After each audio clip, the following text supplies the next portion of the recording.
on a parlé de la moisson des céréales. Ça veut dire de l'orge et du blé.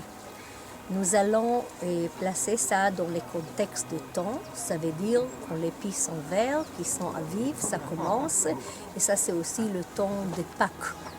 Et nous avons aussi parlé de calendrier, que ce n'est pas précisé exactement quand on va faire la cérémonie de la gerbe. On dit seulement que c'est le lendemain de Shabbat. Et j'ai parlé comment ça crée des problèmes. Qu'est-ce que c'est le lendemain de Shabbat? Il y avait des interprétations différentes. Est-ce que c'est après une Shabbat? Quel Shabbat? C'est pendant la Pâque? C'est après la Pâque?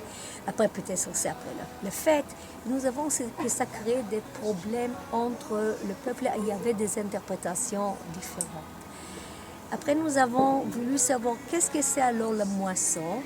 Et il y avait un bon exemple comment nous pouvons vraiment lire et comprendre cette période-là, qui est une période qui commence le mois de Pâques avec la récolte de l'orge et qui termine avec la récolte de blé.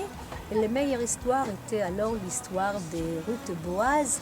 Si on suit l'histoire, vraiment on peut voir toutes les plusieurs étapes qu'il faut faire pour la moisson. Alors, le moisson commence quand on tient la faucille à la main, on va dans le champ. Après, il y avait toutes les lois sociales que nous lisons dans la Bible, comment laisser le gerbe, comment laisser une épi, comment laisser une partie du champ. Et nous avons alors suivi le moissonneur quand il parle et quand il travaille dans le champ, le gerbe. Nous avons vu après, il y a le temps pour amener le gerbe à l'aire de battage. Et dans l'aire de battage, nous avons vu la première étape, comment on fait, comment avoir les graines. On commence avec une herse, avec un traîneau qui est utilisé comme une métaphore, par Amos par exemple. Ça, il faut les animaux.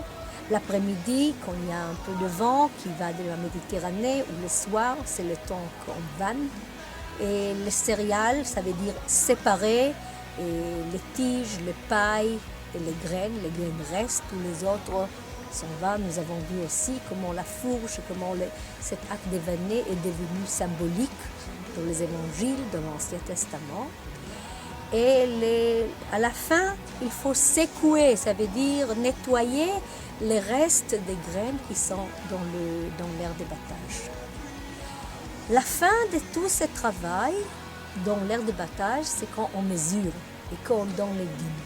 Et ça, c'est la fin d'une très longue période qui commence alors le début, le mois de Pâques, le mois d'épices, avril à peu près, et qui est plus ou moins 3-4 mois.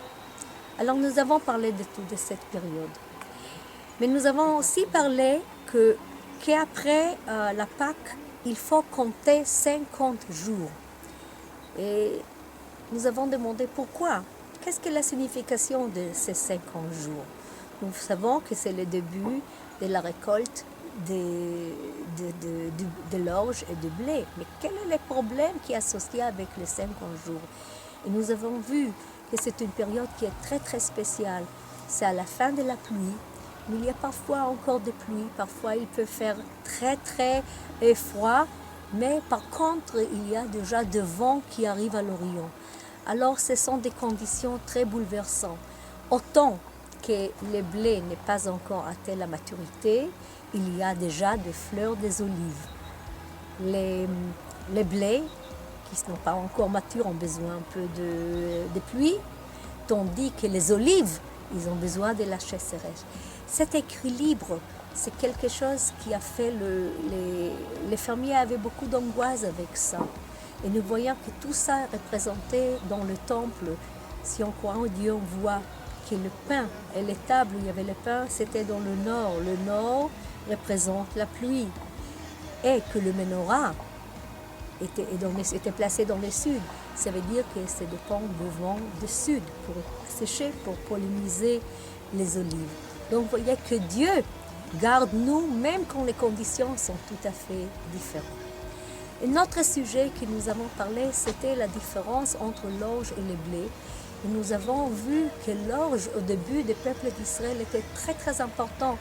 Mais à partir d'un certain temps, quand les gens sont devenus plus riches et l'état social était mieux, alors on voit que l'orge est devenu moins et moins important.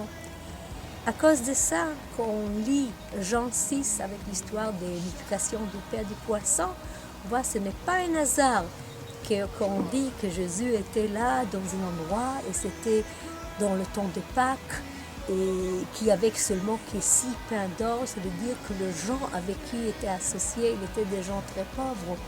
Avant la Pâques, les greniers sont vides, il n'y a pas beaucoup de nourriture, donc c'était très difficile de trouver de pain. Et même avec le miracle, c'était le miracle qui était fait avec l'orge, avec ces pains qui représentent des gens pauvres.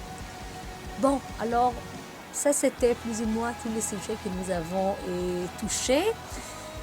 Et demain, on va commencer, continuer avec les autres plantes.